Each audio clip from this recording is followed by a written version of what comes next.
Right? You can't get the cherry on top without the sundae below. Wow, that's a bar. Maybe the thing is that the parents aren't fueling the kids right, because there's no reason why a 9-year-old to 12-year-old doesn't Should have be enough. tired. After a 20-minute nap, bread, peanut butter, they're ready to go. All right, are you ready? Yep. This is episode 2 of the Aquatic Sports Performance Podcast.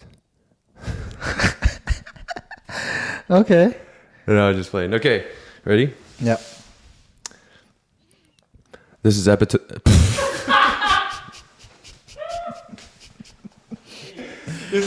This is episode 2 of the Aquatic. This is episodes.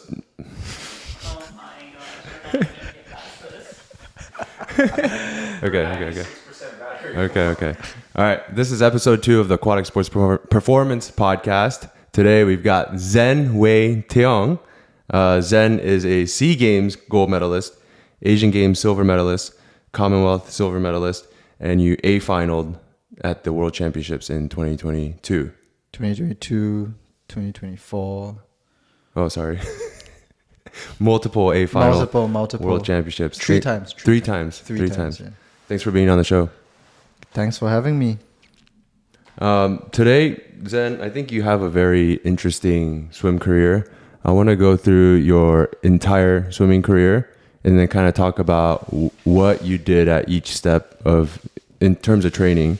So I want to start like when you started swimming, what you were doing, your sporting background and everything. Right. So can you tell everyone what your background is? Yeah, so pretty generic. Just started out swimming when I was young, just for water safety, and then had too much energy as a kid, so my parents just left me in there. Growing up, I was just playing many different sports, so like swimming, water polo, golf, sailing, just playing around, fooling around, having fun. What's more interesting to my story is that I only started taking swimming seriously because it was a chance for me to train more and get out of the military, right? So I did my first year without swimming in the military, the officer program, and I was in the police. But in my second year, my commander allowed me to kind of train in the mornings, and after I qualified for my first SEA Games in 2017, I was put on this scheme where it allows national servicemen to go out in the afternoons to train. So I would book in, do some of my work, have lunch, and then leave earlier. Rather than leaving at 5:30, I would leave at 3 and head for training. To have time to practice. Yeah, so I did that. And at my first SEA Games, I was the underdog, and I won my first SEA Games gold there. And that was off the back of doing gym once a week with Carl, my gym trainer, and training at a small club called ATS. So once a week, gym, and 5 to 6 swims. But very sprint specific.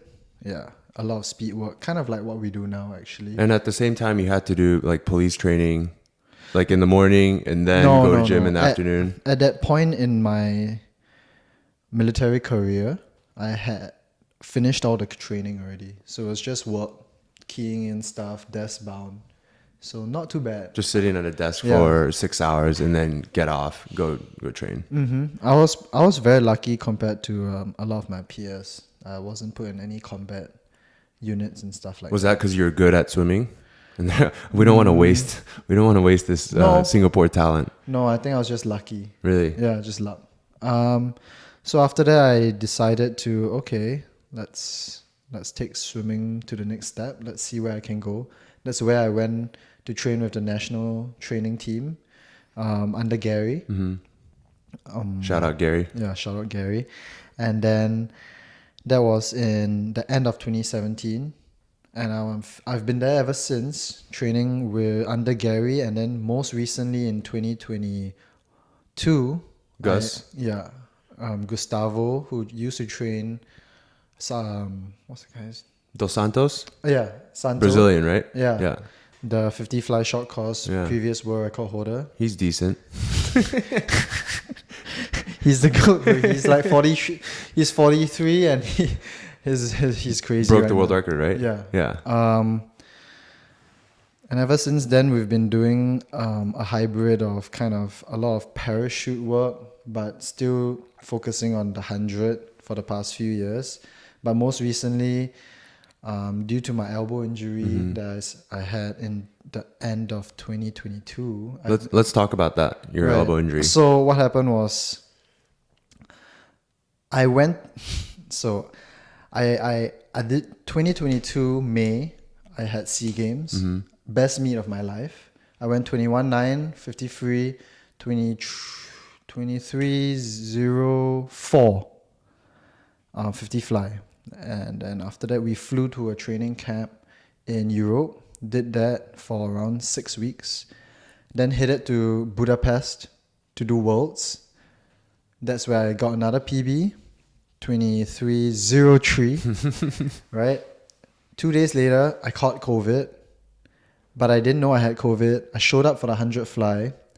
I went an unofficial PB because I dolphin kicked too far. 60 meters. Yeah, 16 meters. So thank God I didn't make it back because I was dead. Like What was your time going to 60 meters? 52.0. Oh, wow. It was okay.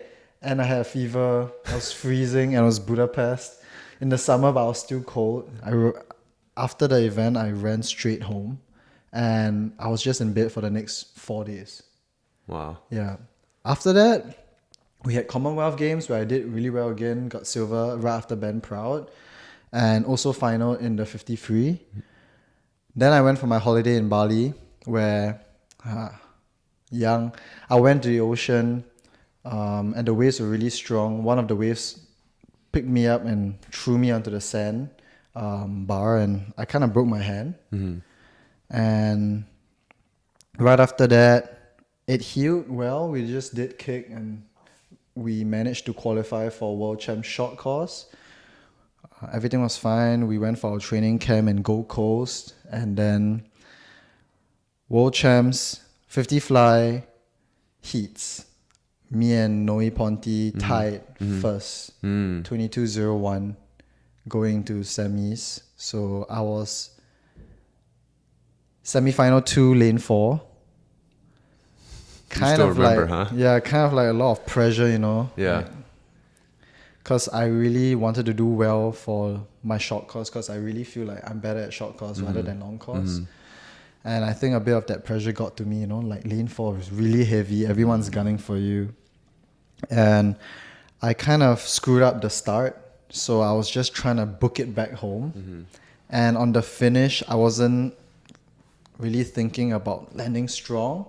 And I think I kind of like awkward. Hyperextended and snapped. And that was the semi-final. I qualified 7th going into the final. So I made the final. I was happy about that, but I knew something was wrong with my hand. And so doing warm down, as I was pulling, I could literally feel it like just shaking. What was the official diagnosis of the elbow injury? Ligament tear. Ligament tear. Yeah. UCL? Yeah. Wow. But not full, I think. But enough that I could not hold water. Yeah. So that night went back, taped, massage, took a bunch of painkillers, woke up the next day, did the same thing, just showed up, went to the final and just equaled my PB again. Wow. So got 4th. Yeah, 4th in that meet, 4th in the world. That's a testament to your mental strength. Yeah. Because like to have that and then still go you gotta go to right? the world's biggest stage in the A final. I think And that's then you what, still have to give it your all. Yeah, I think that's And what then tie in your PB. I think that's what professionals should be. Yeah. Like No matter what happens, you can still we pull have the to best really, out. yeah, we have Yeah. to try to give the best with the hand that we're dealt. Yeah.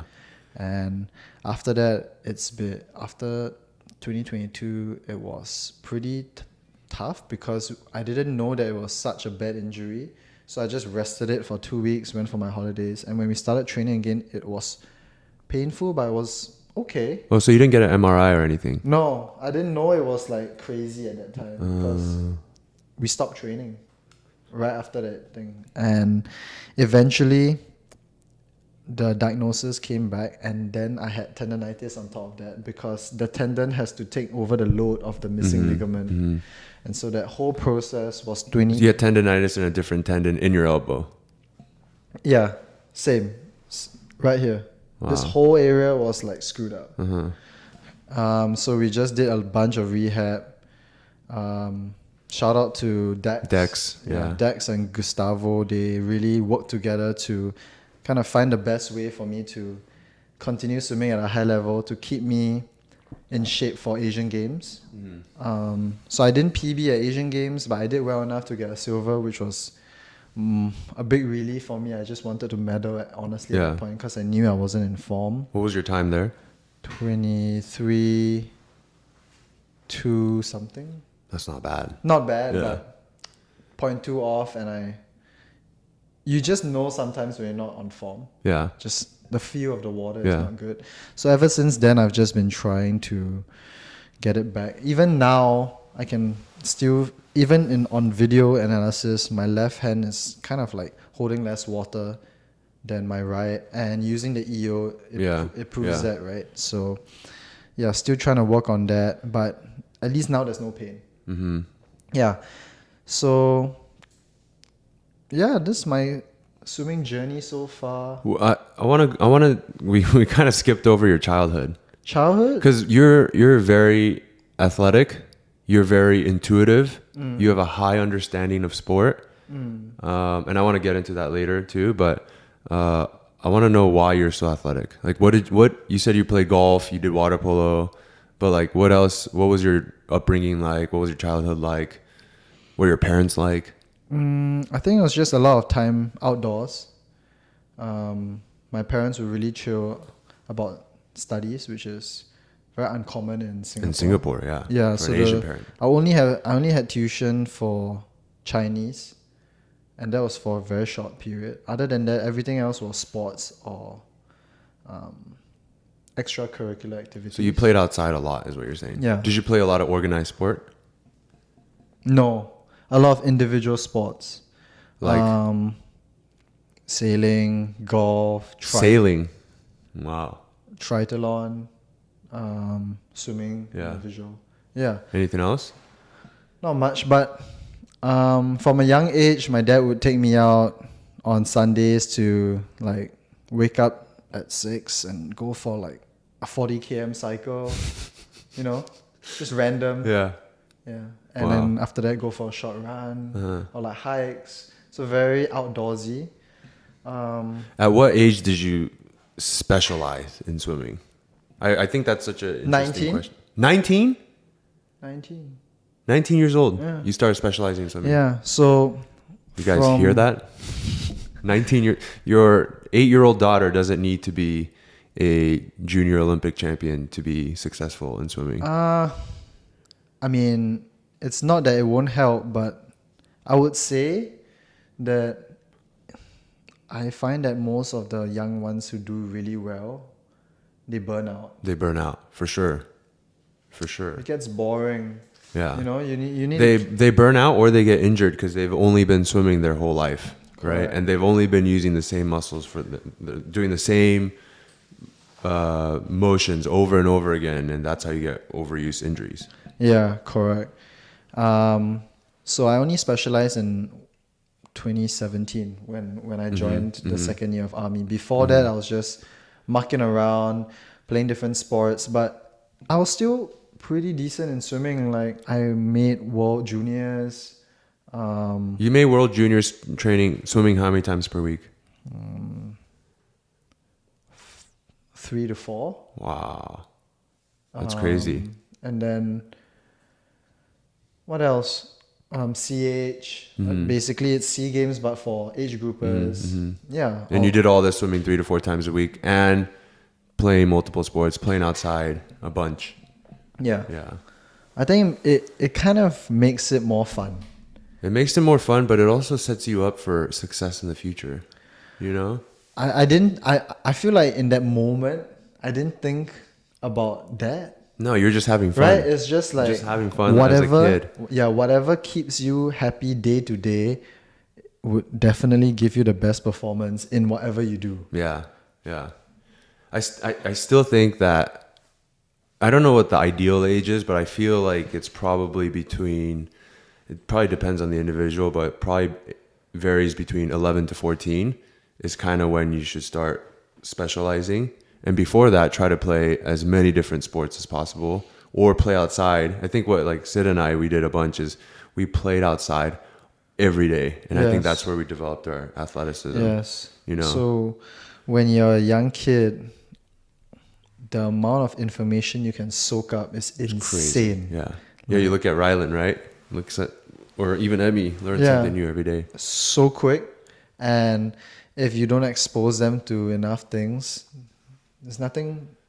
You miss that period of learning. Learning, yeah. So you just have to expose as much things as you can to help them grow and help their neurons kind of like flourish. Yeah. Because if you only teach one thing when they're young, don't you think it's kind of like telling the brain, it's all right, we're only going to be learning a few things for the rest of our lives. Just have that kind of mental capacity. Yeah. But if you're throwing everything at them and they're trying to get better and trying to learn all these different things, it's kind of like telling the mind like, oh my goodness, for the rest of my life, I'm going to have to be dealing with so many changing environments. Like that their bodies change too, and they body don't know how to deal with changing, it. different people, different stimuluses. So, okay, my brain is going to be adapted for the future that if I need to learn a new skill, I still can. I'm not an old dog that can't learn new tricks. Right. Yeah, that's where I think what's really like the other day we were in the gym and we're trying to teach, well, I can't do it, so I wasn't teaching, but we're trying to teach you the Chinese get up thing where you're laying on your back and then you flip up. You learned it in, I think it was like 6 tries. Yeah. It's on our season 2 episode 1. Go check it out there. But yeah, I asked Zen to try it. I just wanted to see if he can learn it. You did it. You failed maybe 3 or 4 times, and then on the 5th or 6th one, you were like, "Bah, you got it." Yeah. But I think you can only do that had you been playing multiple sports when you were a little kid. And I think the issue now with parents is like, because they see, their 8-year-old daughter is swimming with other 8-year-old kids, and they're all specializing. So if I'm not specializing, I'm gonna get left behind, right? But the issue is like they can't think long term, and they're not willing to sacrifice the gains. They don't want to get beat now, right? Like if I don't go to practice every day, the 8-year-old, of course, they're gonna surpass them, and they can't accept that and go play other things for the so that they can develop long term. Because when they do other things, then you're setting up yourself for potential when you're 21 years old. Not when you're, who cares? What good does it do you to freaking win at your local age group championship meet when you're 9, I think there are just two sides to this, right? Like some parents, they want that early achievements to help them succeed in terms of not the future for swimming, but getting into a university, getting scholarships. So that's one route to take it, right? So if they're truly focused on that. But even then, like when you're 9, you can still do other sports and then get a scholarship when you're 16, 17. You know what I mean? Like I think people can't think more than 6 months ahead of time. That's true. One thing I just thought of. So maybe the problem is that the kids aren't fueled enough for enough activities. So for example, if I was a parent of a young kid, I want him to specialize, but at the same time, I also want him to play other sports. But somehow every time after practice or soccer practice or another sport, he can't do anything in the pool, right? He's too tired. And he's always complaining that he doesn't want to do it because he's tired. Maybe the thing is that the parents aren't fueling the kids right, giving them enough rest, because there's no reason why a 9-year-old to 12-year-old doesn't have Should be enough. tired. It's crazy. After a 20-minute nap, bread, peanut butter, they're ready to go, right? Is that all you need? I mean, that's all the Bread kid and needs. Yeah. bread and peanut butter. Like, or like a glass of Coke. But fuel, Yeah, right? yeah, Maybe yeah. that is a bit of a I think it's lapse. that and over scheduling the kid. Because they go to school all day, right? They come home from school, then they have SAT class, and then after SAT class, they have to do go to sport practice, and after sport practice, it's homework. Yeah. And by the time all that's done, like all their drive is gone. So you talk about the bucket system, about how you have a limited amount of water. All right, we're back. We had some technical difficulties. The entire system shut down randomly. We had to run to Target, run back home, get some equipment, but we're back. And we were talking about the bucket system, Zen. I think I was about to say how kids' attention spans, they're like the bucket system. You have only a finite amount of attention a day, so parents need to be very wary about where they are allowing the kids' attentions to be. If you're really looking for a high performance athlete, even at a youth stage, who is playing many different sports, then something's got to give, right? Maybe less screen time. I mean, TikTok takes up a lot of dopamine, right? Yeah. And dopamine is the main driver of Motivation. exactly. So maybe they're not burnt out. Maybe they just don't have enough dopamine. They need a dopamine reset. Yeah. Yeah. You know what? The crazy part is like these kids that we coach, they're always like, oh, I can't train because I have too much homework or whatever. And then I say, are you sure? And I pull up your screen time. They pull up their screen time. It's always like 6 hours, 8 hours. I'm like, that's a full-time job. That's a full-time job. What are you doing? Yeah. So like by the time, and I've read studies about it because I was making a Instagram post, but like about how motivation and dopamine drops when your phone usage is greater than X amount of hours or whatever. So that makes sense. Yes. When I cut out Instagram and any form of social media, I kind of feel like I wake up feeling better. You're more fresh. You're more fresh. Probably why all the top athletes, Caleb, Cam, they all delete their social media before major meets, like at least a week out. So what we should do is recommend, I bet you in 20, 30 years from now, it's going to be, phone usage is going to be like cigarette use. It's going to be to a point where if you're using your phone, like right now, using your phone at a meet is pretty normal, but maybe in 20, 30 years from now, it's like, it's going to be looked at like you're smoking a cigarette right before you race a 50 freestyle. What are you doing? You're on Instagram? You have the 50 free in 10 minutes. What are you doing? You think so? Maybe we find new research that's 10 minutes of Instagram use decreases your dopamine by X%. And I'm making this up, by the way. Yeah. But maybe we learn how detrimental this thing is. And in 10 years, it's like we find out it's just because back in the day when you had melancholy, they used to call it melancholy. When you get sad, they're like, oh, just go have a cigarette. And that's what doctors used to prescribe cigarette smoking if you got sad, if you got melancholy. Okay. So maybe, times when you get more research, you find out more about it. And now we know that, cell phone use is actually terrible. Maybe that's going to be the case in 10 years. I don't know. Maybe. I don't think so. Because people know that with research, people know that fast food's bad for you, processed food's bad for you. A lot of things are bad for you. But we still do it. Yeah. You still do it. And there is no way that the big tech companies that are ruling the world right now are going to allow you to kind of ban phones. Yeah. If you're Google, if you're Meta, Tesla. No way. No We're way. only going to get more integrated into this. Yeah.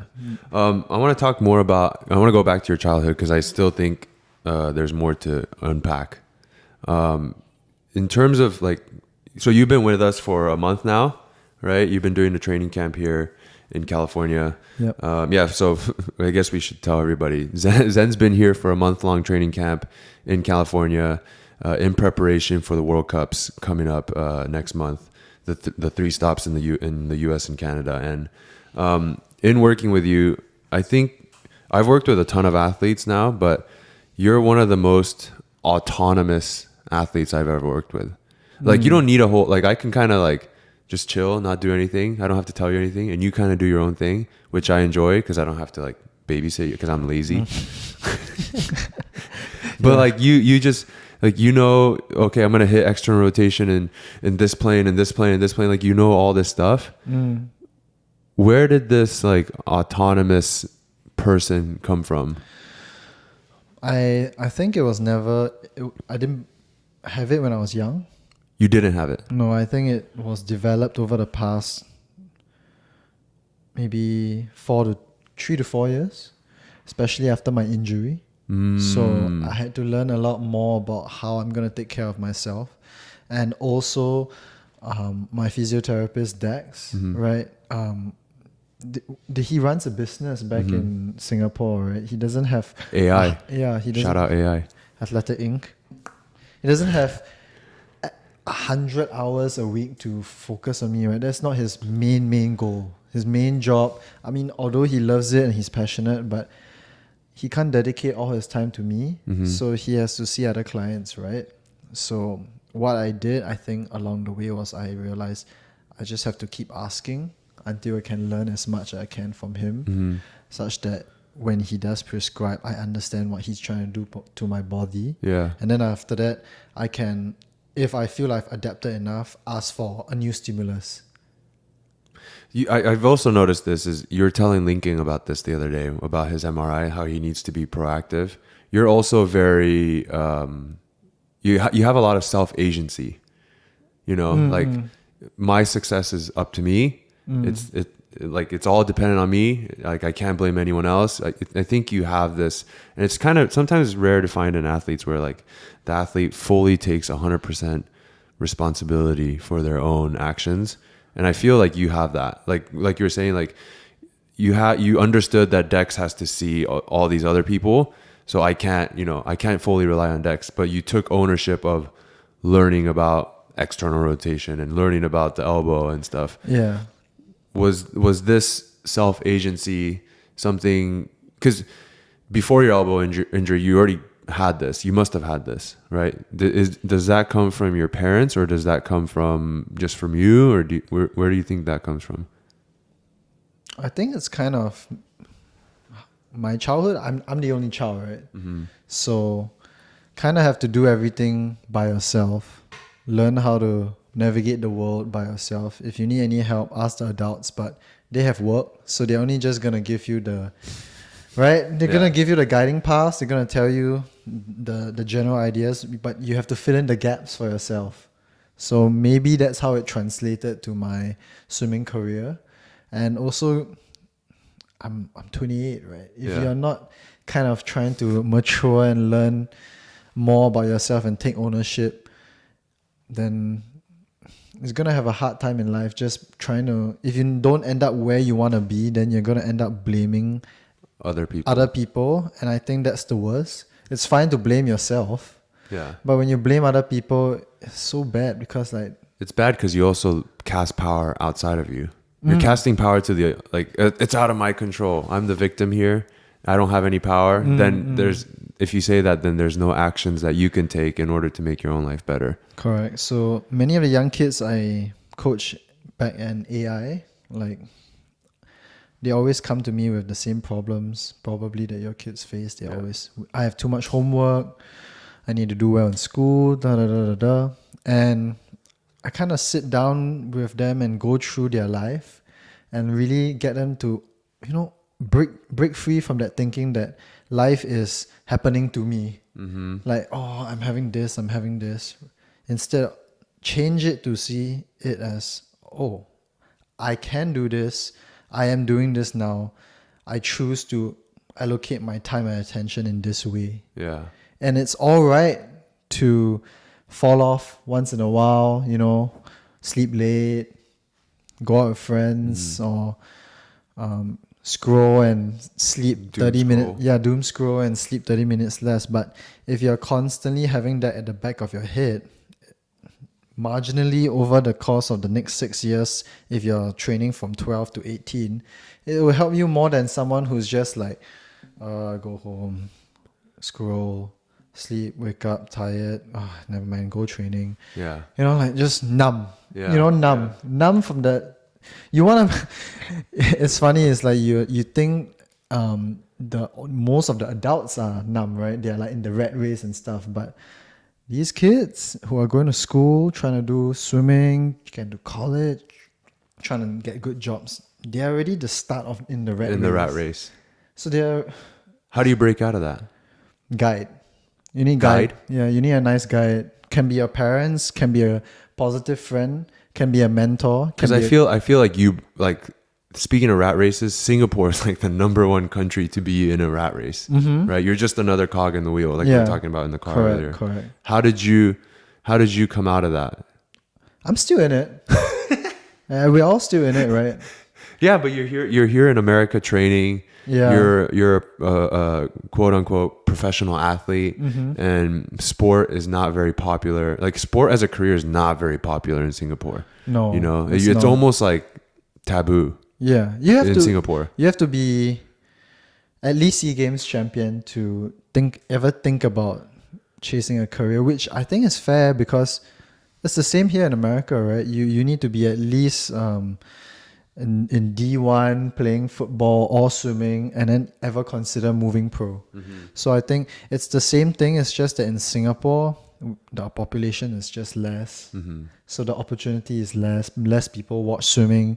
Less people are invested. So the attention is less. It's not, you know what I mean? Yeah. It's just like because the population in the United States is so much. So even if I take 10% of the population who likes sports versus 10% in Singapore, it's a whole different ballgame of money, eyes on you, attention, right? So it's a numbers game basically for sports. About breaking out of the rat race for the kids, I wouldn't say it's very important for you to get out of the rat race. I think it's more important for you to realize that you are in the race. Yeah. And then you can kind of navigate your life in the way that you want to rather than be part of the pack. Right. Oh, I need to get married here. I need to get into college here. If I don't do these things, I'm going to fall behind. And it's very, very easy to say these kind of things, listen to it online, you know, like motivational quotes. And you have a ton of speakers out there telling you all these things. It's a whole different ball game. Telling it to yourself and executing it. Yeah. When taking ownership. 9 out of if you have 10 friends, all of them are doing the same thing. They're in corporate. They go drink Fridays, Saturdays, and Sundays, and then they start work on Monday. They're asking you to go out. Why can't you meet your school friends? They're all on that same path, getting married, and then every year they ask me when are they gonna see me, and I'm at meets. I can't go out late, you know. So you have to like really have that kind of self-control, and I would say that's probably because I was the only child. I'm used to being a solitary, lone wolf. I can be alone. But you're also very disciplined. I've seen you. You didn't order the French fries at In-N-Out. But I had a taste. You had one bite. I had a bite. You had one bite. Because you made it look so good. I was crunching on it. No, discipline. I feel from a young age, discipline has come in very different forms, especially in Singapore. You know, you go to school, you wake up, you got uniform. You know, in I don't know about in US. You guys need to wear uniforms? No, right? Some schools, yeah. Yeah, but most schools is like home clothes, just wear long shoes and a nice top, right? In Singapore, all is uniform. Everybody. Yeah. Right. But to me, that's not discipline. That's just following rules. Like discipline to me is like when you don't want to do something, you do it anyways because you know it's going to get you further to your goal. That's discipline. When you don't want to do something, but you do it anyway. Right? It's 6 a.m. You don't want to go to swim practice, but you do it anyways because you feel like that it's going to get you closer to your goals. That's discipline to me. Wearing uniform is someone's making you do it, so you just do it. I don't think that's actually discipline. But I don't want to do it. Yeah, but you have to do it, otherwise you're going to get kicked out. I think it's discipline is when you have the opportunity to not do it. You know? I see. You have the opportunity to eat the chocolate bar, but you don't do it. That's discipline. When you have the option, but you do the right thing anyways. Okay, I get what you mean. So I think I try to organize myself in environments that allow me to have no discipline. Wait, what? No discipline. Because in a nutshell, discipline is a hard thing to do, right? Yeah. It requires Oh, self-control. I see. So you're building a system around you that where everything's so easy that you just follow the thing. Like your house doesn't have any French fries or chocolate bars. Correct. Yeah, it's So always if systems you over only everything. shop at Whole Foods, then Do you you know have Whole Foods in Singapore? no. But you know what I mean. If you only shop at Whole Foods, then naturally everything in your fridge and everything won't have all those bad processed stuff. Yeah. So it's the same thing with your environment. If you're feeling like I'm a really disciplined person, I'm like good for you. Yeah. You have a lot of self-control, but like you do realize that every time you do something that you don't want to do or it's hard, it eats away at you. Yeah. It Subconscious. takes energy. Right, it takes energy. Why not build a System around you, then take the mental energy the first time to set up a system and environment in which you can be successful. correct. Yeah. So, like for example, warming up, right? If you have, I know there are some teams that the moment you get to the pool, you just get in. Jump right in. Yeah. 7:15, you're in, Yeah. right? If you're late, you're late. You just jump in late. Yeah. But with you guys, with Gus, you guys allow me to take my time to warm Pre-pool, up, right? yeah. Pre-pool, so I don't have to think about going like rushing. Yeah. I can do my own thing. Yeah. So that's the first thing in the morning, right?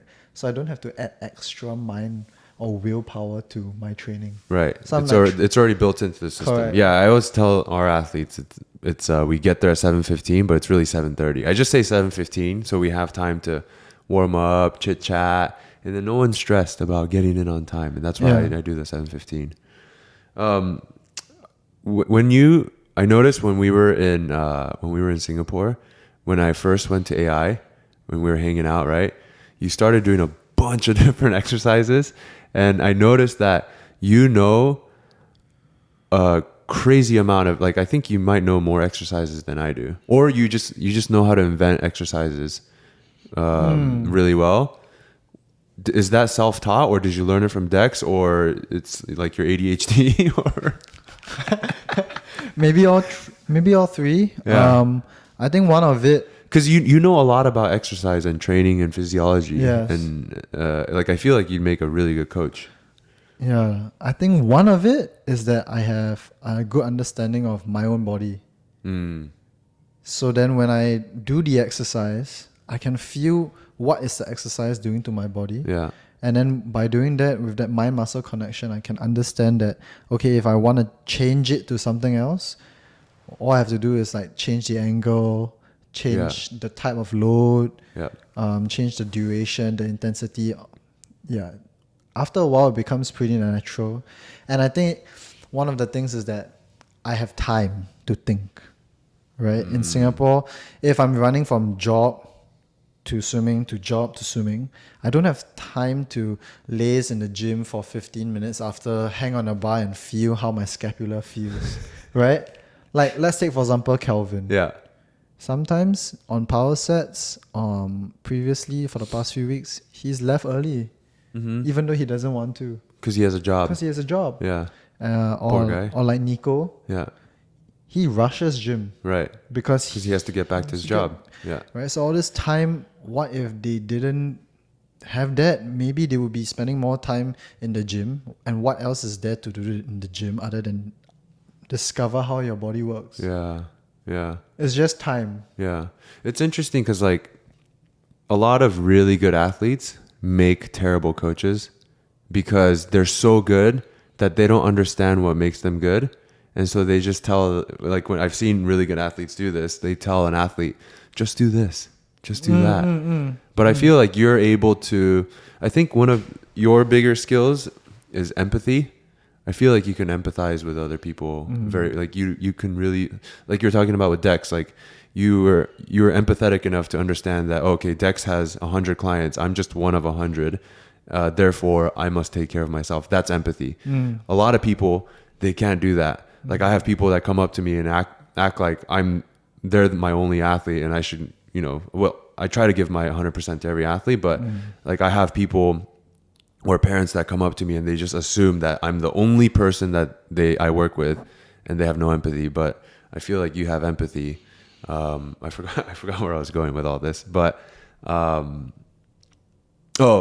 think that empathy is what helps you translate your understanding of physiology and sport into other people. Like I've seen you coach Calvin, I've seen you coach, Santo, and all these other guys about feeling and stuff, which I think is really cool too.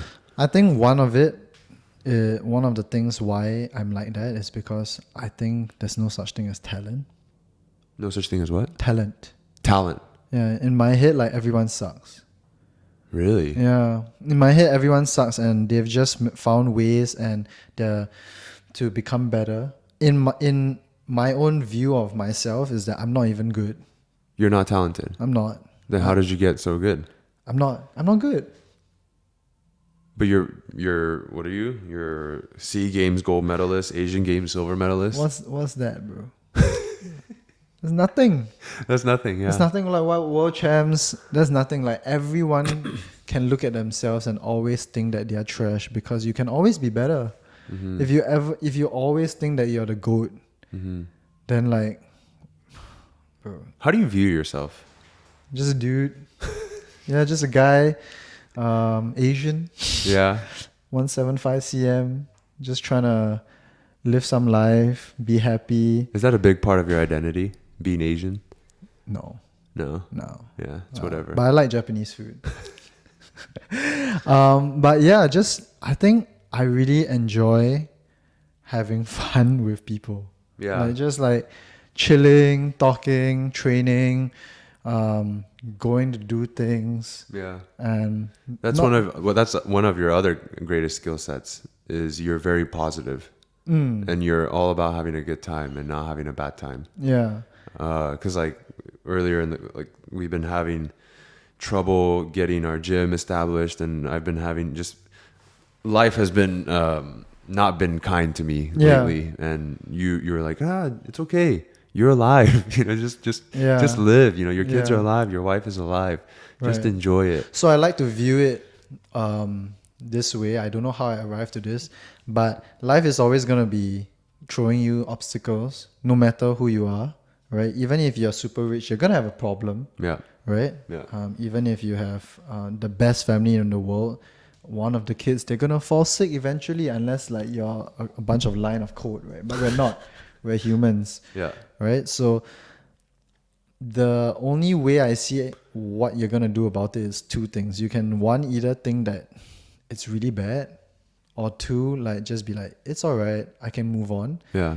But the thing is, if you do the former, it can affect you. Yeah. But if you do the latter, it may not change anything about it, but one thing for sure, it could have a positive effect on your mental state.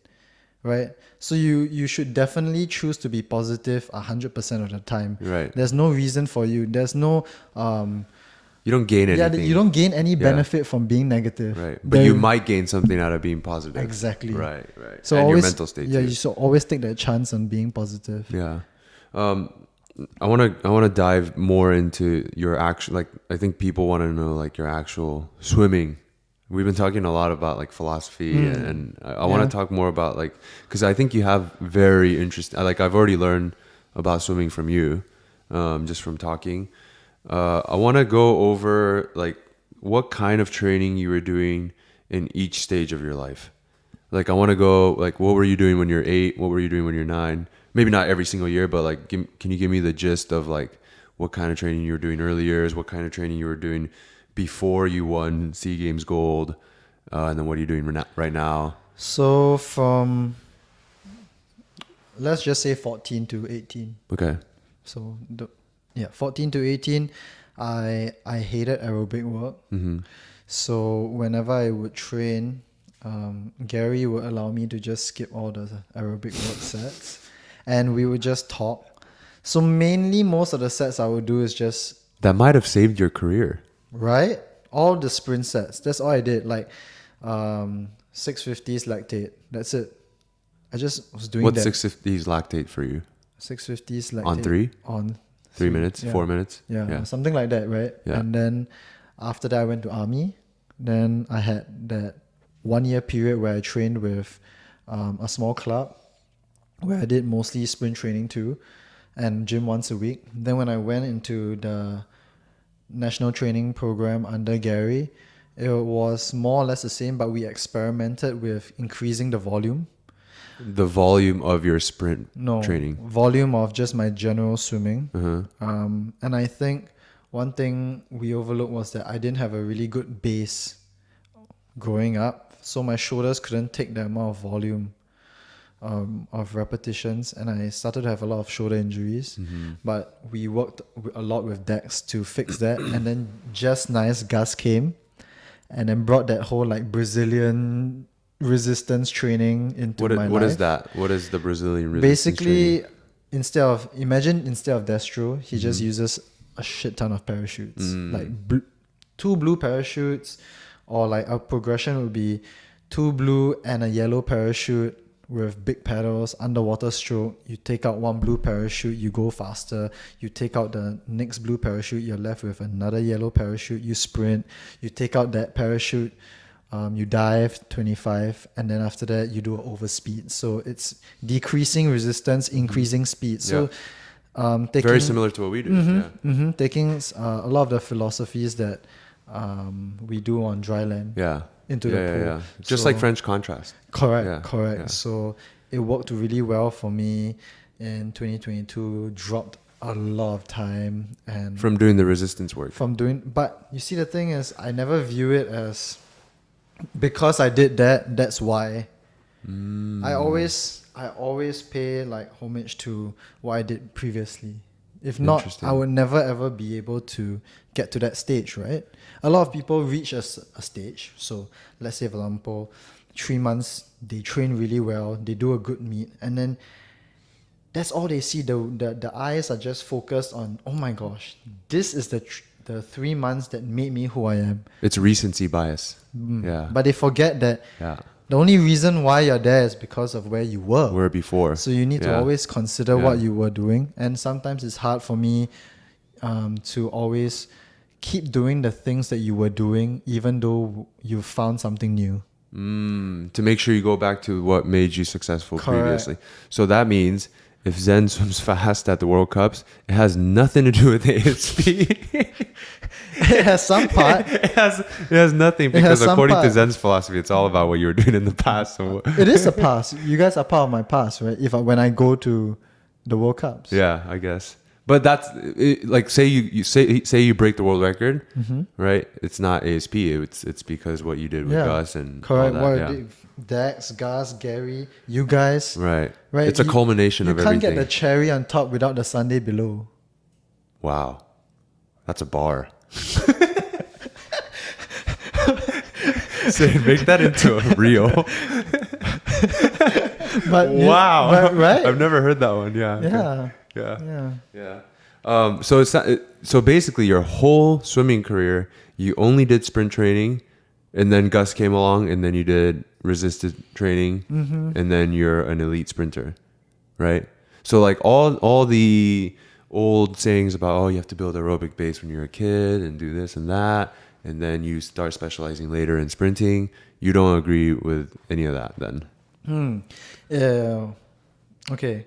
So let's say I want to build the perfect sprinter, or let's say the perfect swimmer. Okay. You would need good aerobic, good anaerobic capacities, right? But you didn't have a good aerobic capacity. I wish I did. You think it would help you? Yeah. You think a good aerobic capacity would help you swim a 22.5 in the 50 fly? Yeah. Really?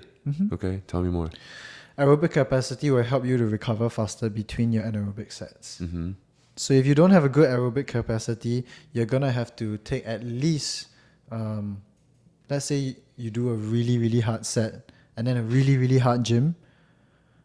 The chances that you're in that top 1% that can recover within 1 day is very low, right? So you're gonna need more time. And if on top of that your aerobic capacity is low, then you're gonna have trouble doing the recovery set the next day and so imagine you do something really hard on Monday. your next goal is to do something really hard on Thursday, Yep. but you can't execute Tuesday and Wednesday set properly, because if I ask you to do 6 100s on while holding 110 to 120 beats per minute, which is supposed to be aerobic, but you're so bad at swimming that you can't do that, then you're going to be in that zone that is tiring you out non-stop, right? So how would you, because you were telling me with Santi the other day when Santi was dying doing Exactly. the 6 100s, you mentioned like training his endurance not through like traditional 6 100 color stuff, but Yeah. by doing it by, repeat 100 pace stuff, right? So like when you say improve aerobic capacity, how would you improve, like if you're a coach, how would you improve someone's aerobic capacity? So I like to use kick. Kick can improve aerobic capacity because the muscles in the legs and core are bigger without stressing the shoulder joint.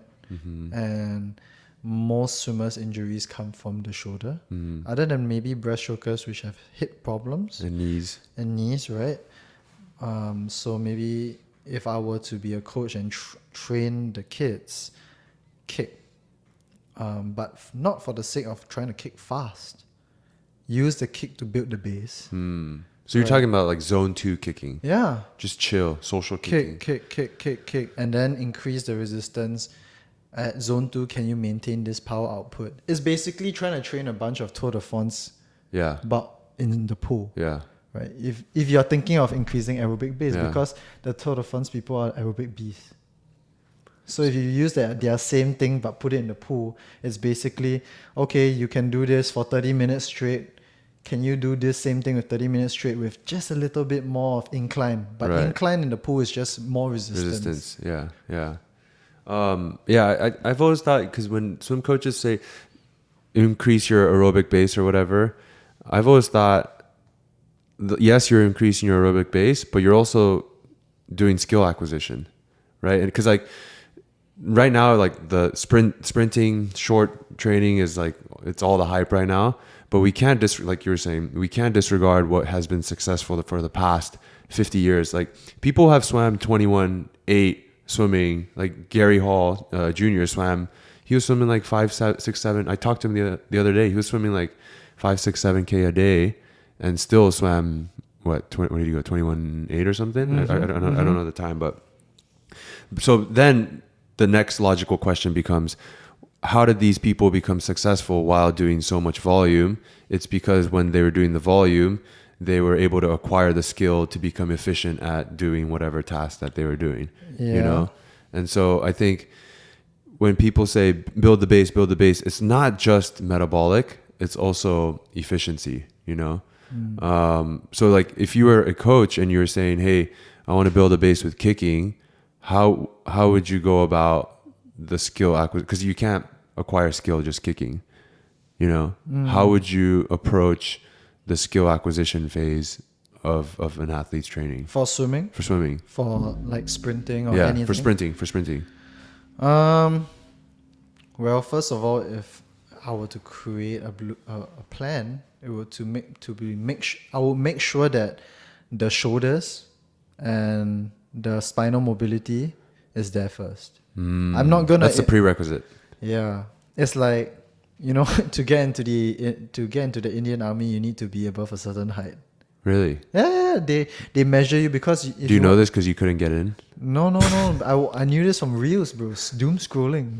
Yeah, you get some information from it too, man. So basically, I would make sure that all the kids that come to me, I have already more or less a certain amount of Mobility, yeah. and mobility in their spine. If not, the base that I have to work with is not gonna stick because their technique is all gonna be wrong because they don't have the range and strength to get into the technique. One of the biggest things for me is why I love dry land so much into swimming is because a lot of coaches, they're always like high elbow, do the high elbow. But you have no IR. Yeah, the kid is just like, okay, I try. And my arm is like dropping like that and the elbow is like this. And then the coach is yelling at him and he's like, but I'm trying. Bro, Yeah. Meanwhile, he has 10 degrees of internal rotation. Right. You're never going to get into a high elbow catch. Unless he's like super diligent. He's like, oh, coach wanted me to get into this position. I go home, I research. How do I get into this shape? Okay, I do the exercises myself. Which 8 to 12-year-old has that much like, I was thinking about that okay, when I was a kid. you're just the goat, right? You're just the goat. But most kids, Yeah. especially in Singapore where they're just hand-fed everything, right? Right.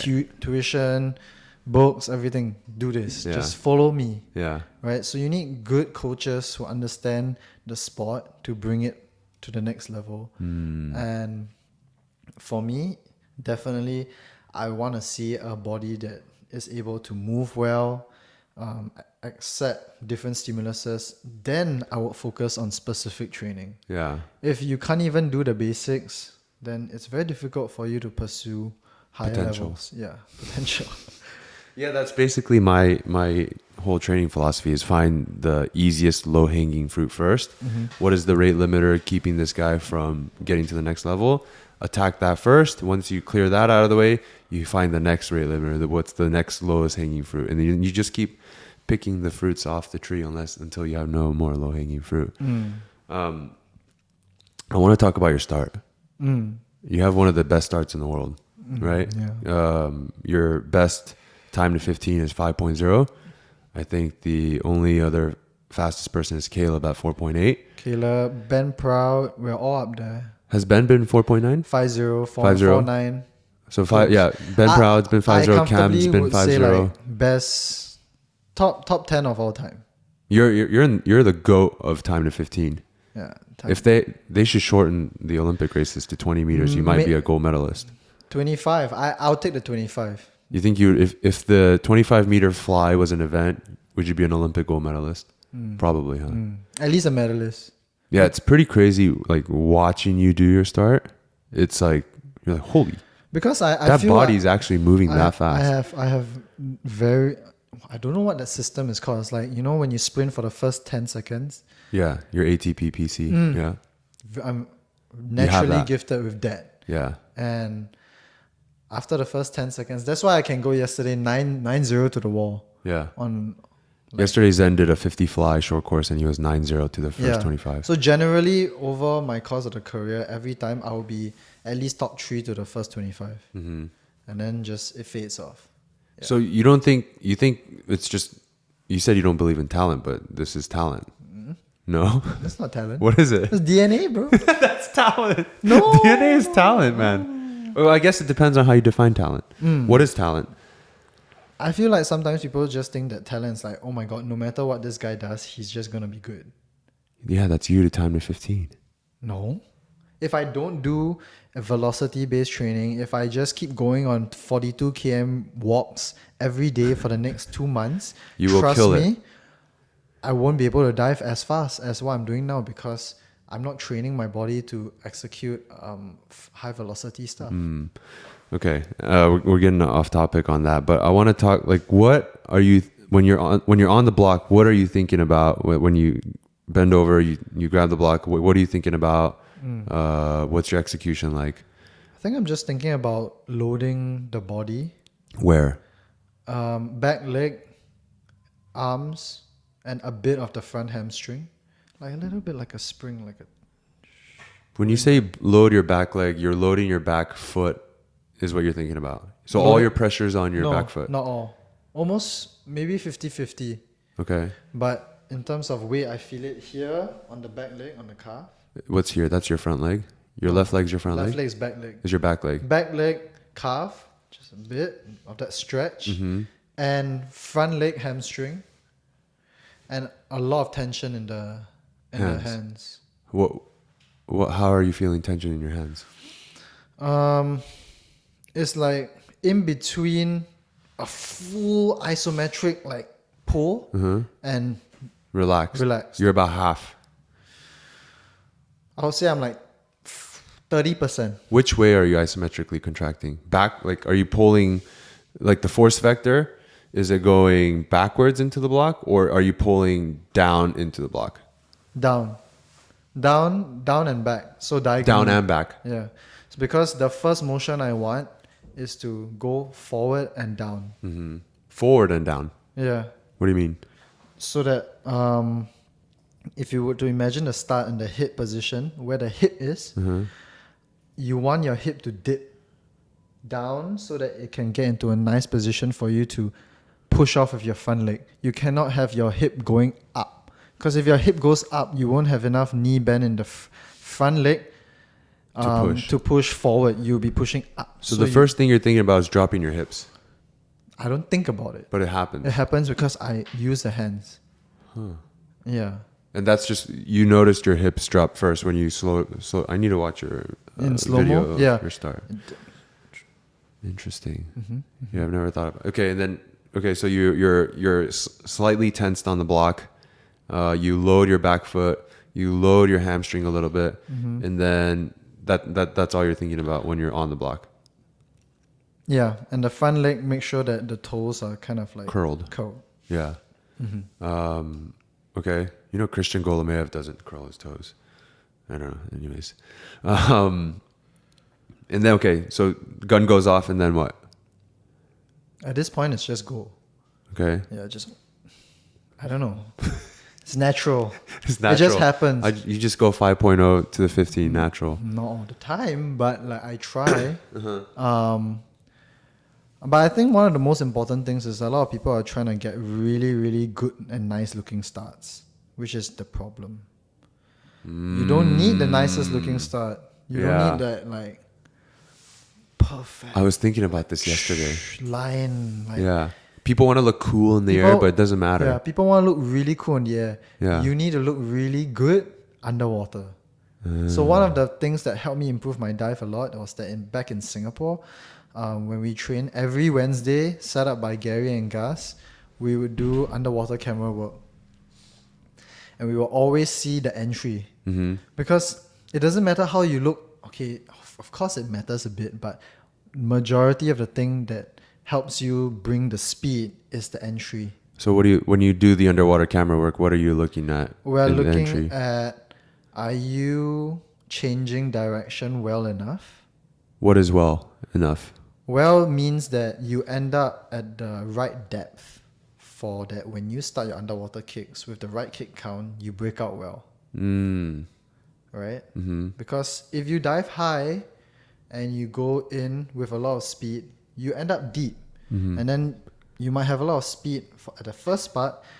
By the end, your last like 2 meters, you're going to be really deep and then you have to compensate. So it's like finding that balance. How did you find that balance?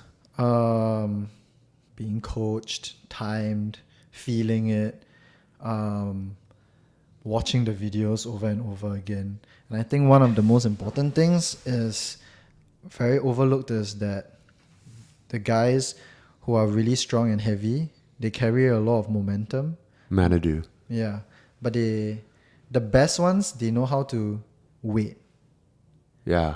They know how to wait and they know how to time, and the amplitude of their first and second kick all fits really well into the line to translate speed into the breakout.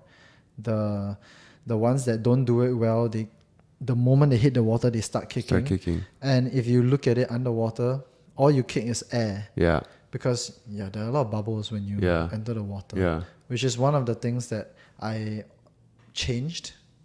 We worked a lot about it because it's really hard on competition day for you to go in there, dive, and wait. Yeah. It's so hard. You need to be in that like state where you're like, you're so excited to go. Yeah, you're always like, I want to race. So the moment you hit the water, you're like, you know? But you need to find that place where I need to feel comfortable doing the things that make me swim fast. Sometimes, even like, actually no. For me, even now, the things that make me swim fast don't feel right. This is one of the things that Gus used to teach me. Yeah. It's like, sometimes, bro, I don't care how you feel. Yeah. I don't want to hear this about how you feel in the water. If this is getting you faster, just do it. Who cares? Yeah. Yeah. Yeah, it's okay. Okay. You can feel bad. How do you decide when to start kicking? Do you have a method? For me, Mm-hmm. at this point, it's by feel. It's so intuitive. Yeah. Yeah. I know. Exactly when. Yeah, I know generally when. Okay, the worst is if you kick too early. Mm-hmm. It's very hard to kick late Yeah. because. You're just chilling there in streamline. Oh, okay. That's why were you there that day Yes, when I I did, I did, designed I did. that drill? Start kicking early. Yeah. Kick late, and then find a medium. Yeah, so I don't know if I invented it, but on the other day we did a drill where it was 3 starts, descend 1 to 3, where you start kicking really or too early, so you dive in, start kicking right away. The second set of 3, you start the kick way too late, and then descend 1 to 3, and then the last 3 was like the Goldilocks one, where you try to find the imbalance, the in between one. Yeah. Because I always say I'm a lazy coach and I want to coach without coaching. So I want to figure out how do I set up an environment where the athlete figures out the timing on their own. Because I don't want to tell them, do it now. I Yeah. just want the athlete to figure out. And the way I have them figure it out is 1, descend 1 to 3 so they can feel the different effort. And then 2, you time it and the athlete learns, oh, when I do it like that, it's actually a 5.6. When I do it like this, it's a 5.8. So I'm just always trying to like create an environment in which the athlete gets as many feedback loops as possible, Okay. as quickly as possible. So with that kind of training, if we tie it back to what we discussed in the earlier part of the podcast, it will be very important for the kid to be having a lot of energy and attention span. Yeah. That kind of training only works with a kid who's willing to High learn energy. and high energy, Yeah. because then the feedback comes. They're like, oh, okay, I can do this. If you're tired, they just go through. They're like, whatever. Yeah. So the feedback loop isn't completing the loop. Yeah. It's So not.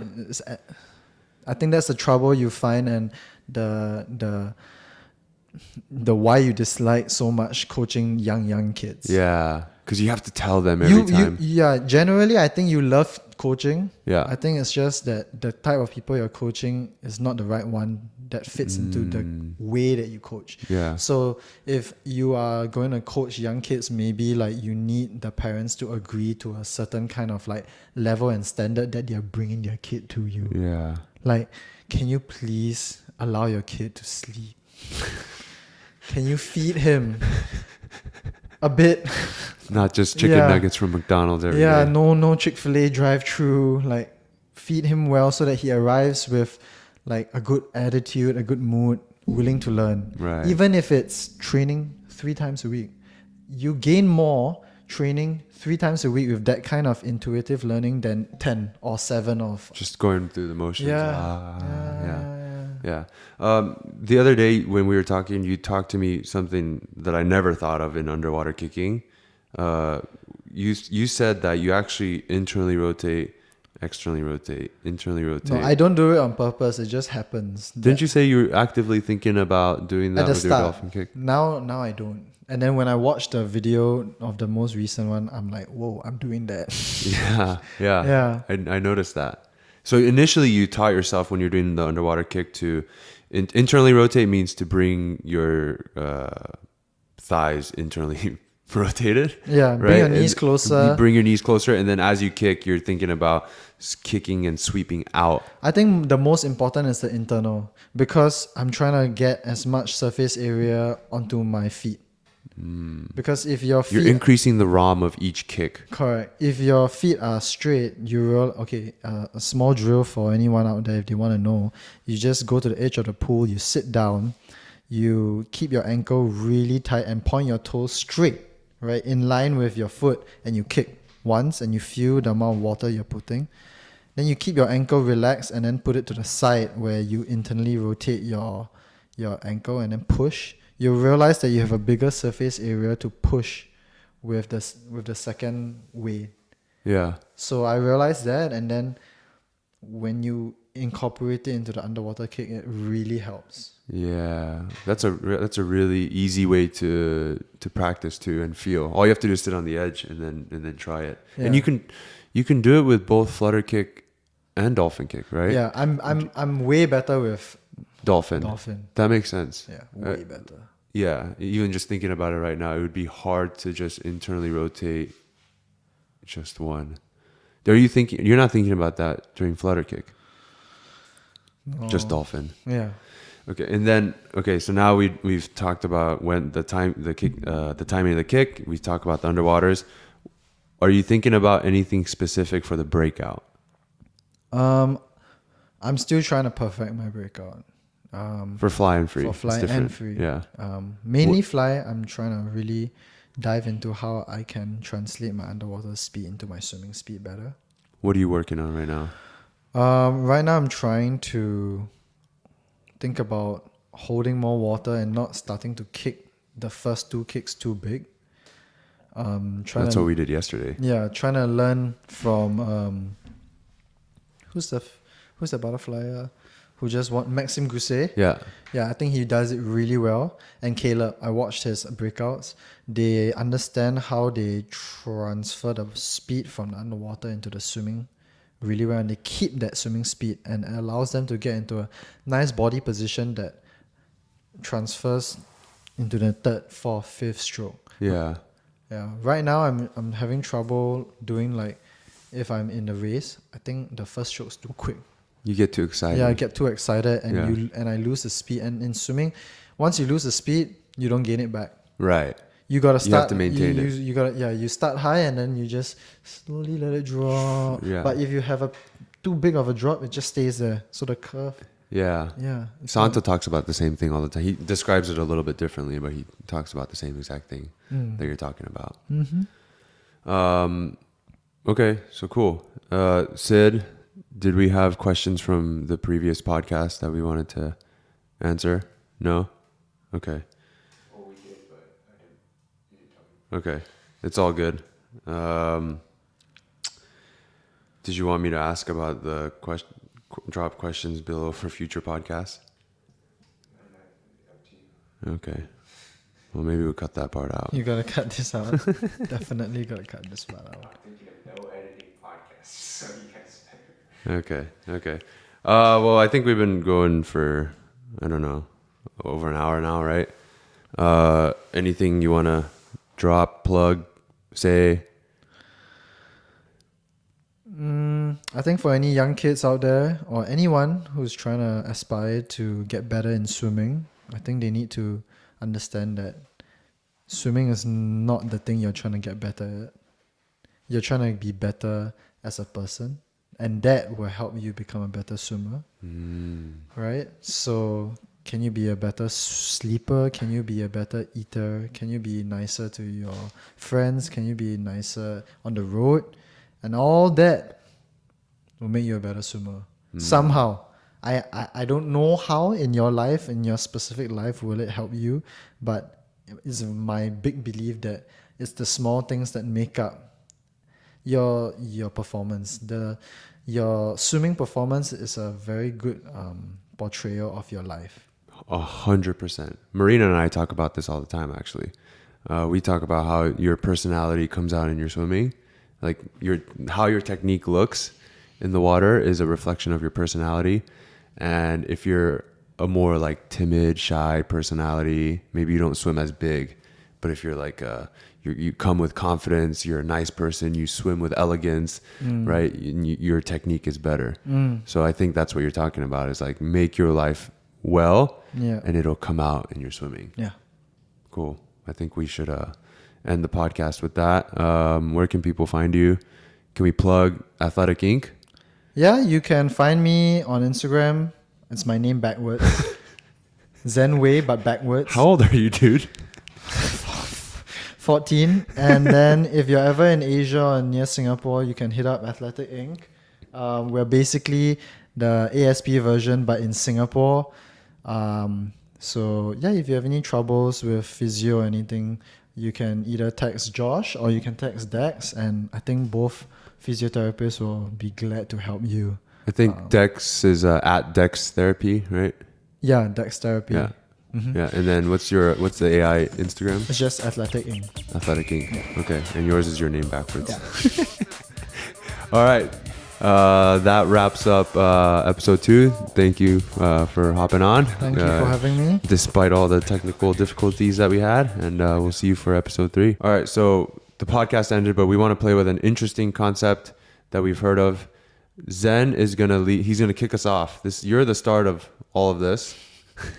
Zen is going to ask a question for the next guest, and we're going to open the next podcast with the future guest answering Zen's question. Zen, do you have a question for us? So for the next guest, I want to ask him or her, what is your greatest fear other than death of your family members or friends? What is something that kind of keeps you up at night sometimes? All right. So we're going to open episode 3 with that question.